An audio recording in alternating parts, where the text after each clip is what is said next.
제가 학부모나 학생 입장에서 생각했을 때 이건 알았으면 좋겠다. 바로 그 점이 뭐냐면 학생의 케이스별로 어느 시즌에 시간 투자를 해야 되는가. 저는 그거를 미리 결정하시고 수능 영어를 아이들이 어머님들께 교육을 시켜주셨으면 좋겠어요. 왜 그러냐면 어머니 아버님 수능 영어는 절대평가잖아요. 절대평가이기 때문에 이게 막 빡빡하게 준비를 하면은요 솔직히 좀 손해이기도 합니다. 그렇죠? 근데 그렇다고 해서 널널하게 준비를 시키자니 이게 만약에 올해 있었던 6평 어머니 아버님 들어보셨어요? 1등급 1.4% 나왔던 거? 제가 그것도 지금 준비를 해놨는데 이 6평의 난이도가 정말 상상 초월하게 어려웠습니다. 현장에서도 정말 깜짝 놀랐어요. 1등급 1.4% 나왔고요. 와, 그래서 9평 어떡하지 했는데 다행히 굉장히 쉽게 나왔었죠.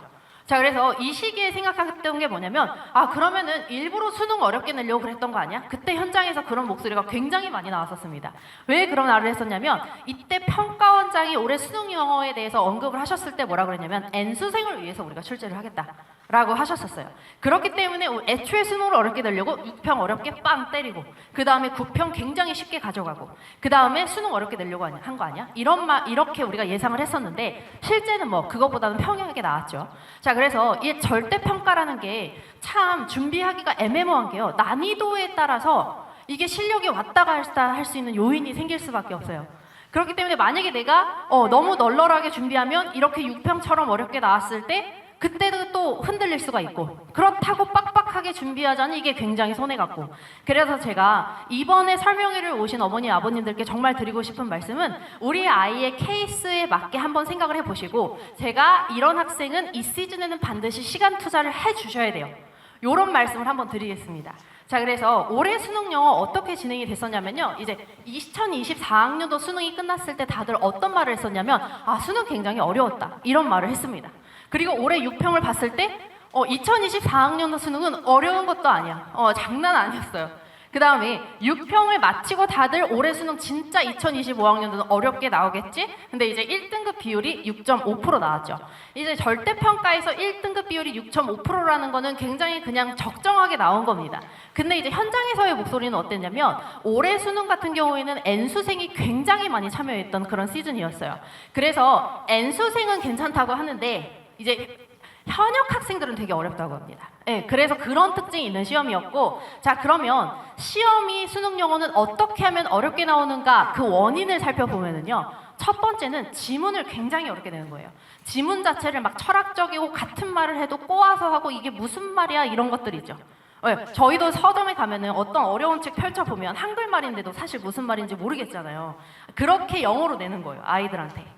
그 다음에 두 번째로 어렵게 할 수 있는 방법은요. 아이들이 읽는 문장 구조 자체를 굉장히 어렵게 만들어서 독해 자체를 어렵게 내는 겁니다. 그 다음에 세 번째 방법은 아이들에게 낯설고 그동안 수능 영어에서 썼던 단어들보다 훨씬 더 생경한 어휘를 내는 겁니다. 그래서 지문을 읽을 때 의미 파악 자체를 어렵게 하고요. 그 다음에 마지막 요인은 뭐냐면 지문은 괜찮은데 선택지에 좀 함정을 파놓는 거예요. 그래서 거기에 걸리게끔 해가지고 아이들이 문제를 틀리게 됩니다. 어머님, 아버님들께서는 몇 번이 가장 유력한 요인이라고 생각하세요? 혹시 1번? 2번인가요? 3번? 4번? 그쵸? 네, 4번이 맞습니다. 네, 이번에 6평이 어려웠던 이유도 그러했고 앞으로 수능 영어가 가지고 갈 트렌드는 4번이 될 겁니다. 지문은 그닥 어렵지 않고 그동안 수능 영어에서 꾸준히 다뤄왔던 소재를 가지고 출제를 하세요. 근데 선택지를 굉장히 어렵게 됩니다. 자, 그러면 이런 생각을 하실 수가 있을 것 같아요. 아니, 지문 난이도 자체는 그렇게 어렵지 않았다며. 그리고 그동안 수능에서 꾸준히 사용했던 소재를 사용했다며. 근데 왜 아무리 선택지를 꼬아놔도 그렇다고 1.4%가 나오나? 1등급 대가? 그쵸? 그러니까 그동안 아이들의 우리 문제풀이가 어땠는지를 저희가 생각을 해봐야 됩니다. 선택지를 어렵게 냈더니 이 정도로 1등급 비율이 나오지 않는다? 애초에 글을 제대로 못 읽고 있던 거예요. 그동안 아이들이 어떻게 읽고 있었냐면요. 지문에서 대충 이제 그래도 감이 있는 친구들은 이게 지금 답의 근거가 되는 문장이네 라고 아이들이 찝을 수가 있어요. 근데 근거가 되는 문장인데 거기서 내 눈에 아는 단어 있죠. 그거 몇 개 조합해가지고 내 말로 그냥 하고 싶은 말을 그냥 만들어버려요. 지문에서 하고 싶은 말이 아니라요. 그러면 선택지를 봤을 때 그동안 이 답의 근거가 되는 문장에 있는 단어가 한 가지 선택지밖에 없었는데 이번에는 선택지에 전부 다 있어요. 그렇기 때문에 아이들이 답을 틀리는 겁니다. 그래서 앞으로 제가 지금 이 말을 왜 드리냐면 앞으로 커리큘럼은 무엇을 지향해야 되냐면 수능 영어의 유일한 정답, 수능 영어의 커리큘럼이 가져와야 될 정답은 바로 문해력입니다. 네, 문해력이라는 게 뭐냐면 이 사람이 무슨 말을 했을 때 내가 그거를 내 말로 명쾌하게 받아들이는 연습이에요. 사실 이게 제대로 되면 뭐 빈칸, 순서, 삽입, 문제풀이 스킬 이런 것도 별로 필요가 없습니다.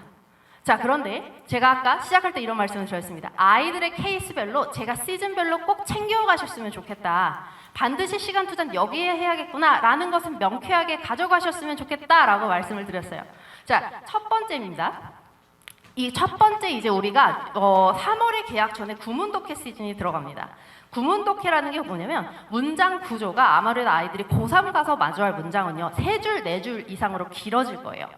그럴 때 되면 아이들이 어떤 얘기를 하냐면 고3 가면 아이들이 보통 뭐라 그러냐면 모의고사 등급이 하나씩 떨어진다는 얘기를 하거든요. 3월부터. 그 얘기를 왜 하냐면 문장 길이 자체가 너무 길어져서 독해한 수준이 달라지는 거예요. 그 문제를 지금 해결을 해주셔야 돼요. 제가 이번에 설명회 참석자분들 중에 이제 예비 고2 자녀를 둔 학부모님들도 계시다고 하는데 제가 지금 양정고랑 영일고 내신을 담당하고 있습니다.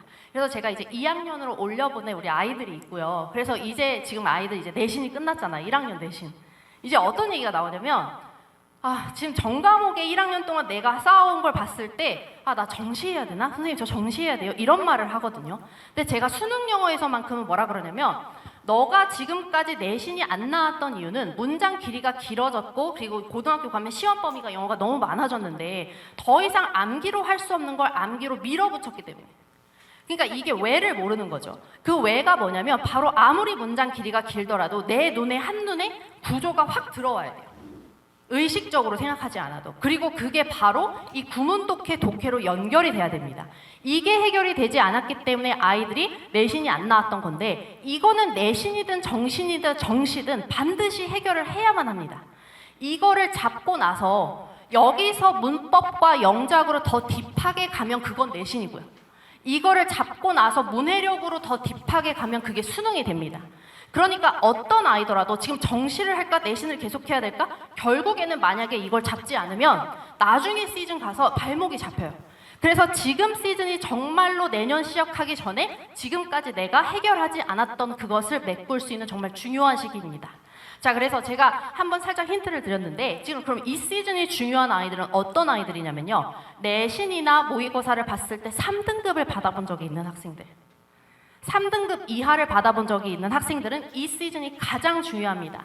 이 시즌에서 반드시 저희가 이제 앞으로 길어질 3줄과 4줄 이상을 차지하는 그 문장들의 구문독해를 반드시 해결을 우리가 해주셔야만 합니다.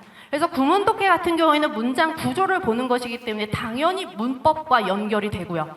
그 문법을 독해로 연결하는 것까지 3월 개학 전에 우리가 해결을 해줘야만 합니다.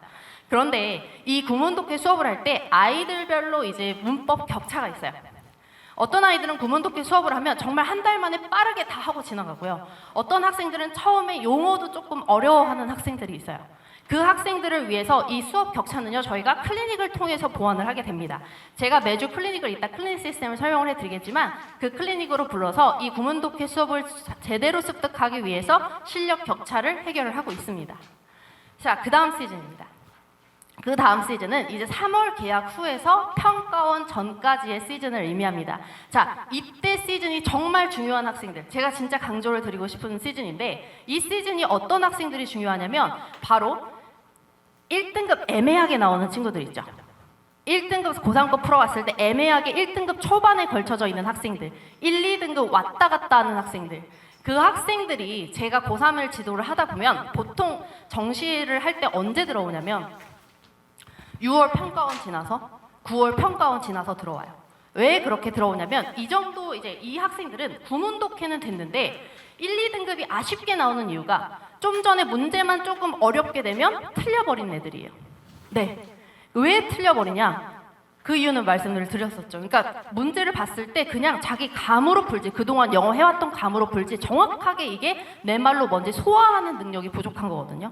그럼 이 친구들은 보통 지금 제 수업에 들어오기 전까지 어떤 생각을 하고 들어오냐면 본인이 내신도 막 그렇게 나쁘지도 않고 이 모의고사 1등급도 종종 나오고 운 나쁘면 2등급 나오고 하니까 본인이 파이널 시즌에 들어와서 나는 문제 많이 풀면 점수가 오를 거야.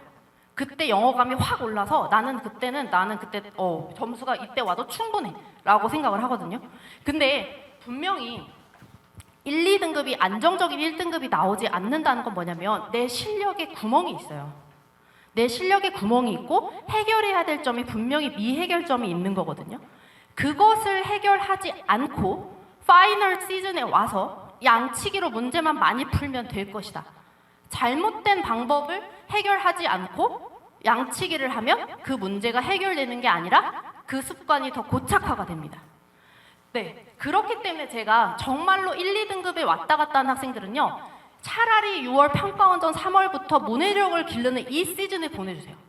이 시즌에 보내주시고 그 다음부터는요, 그냥 일주일에 한 세트만 풀면 돼요. 오히려 이때 가서 널널한 게 더 좋습니다. 정말로.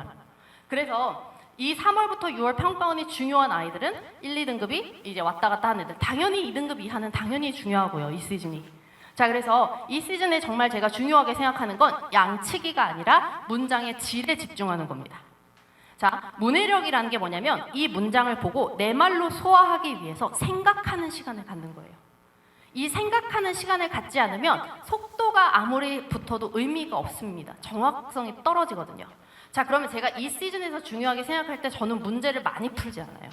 문제를 많이 풀지 않고 적은 양이더라도 생각하게 하는 연습을 하는데, 숙제로 내면은요, 아이들이 어떻게 오냐면 숙제를 해오긴 했는데 딱 봐도 그닥 생각하지 않았어요. 숙제를 써온 걸 보면. 근데 제가 뭐라고 하면 되게 억울해 하거든요. 지난 시간에 이제 독해 복습 같은 거 테스트를 보면은 분명히 이 친구가 내가 이 테스트에서 몰랐던 문장인 걸 아는데 그닥 숙제를 복습을 해오고 수업을 했는데 복습 테스트를 봤는데 달라진 점이 없어요. 그러면 제가 이걸 가지고 뭐라고 하면 되게 억울해하면서 자기는 복습을 해왔다고 합니다. 복습 어떻게 했는데 그러면 수업 오기 전에 보고 왔대요. 네, 근데 저희는 그게 이제 사실은 복습한 게, 저희가 얘기하는 복습은 그런 게 아니잖아요. 그래서 제가 이 시즌에서 주간지를 냈을 때 저희 포인트가 뭐냐면 제 앞에서 숙제를 시켜요.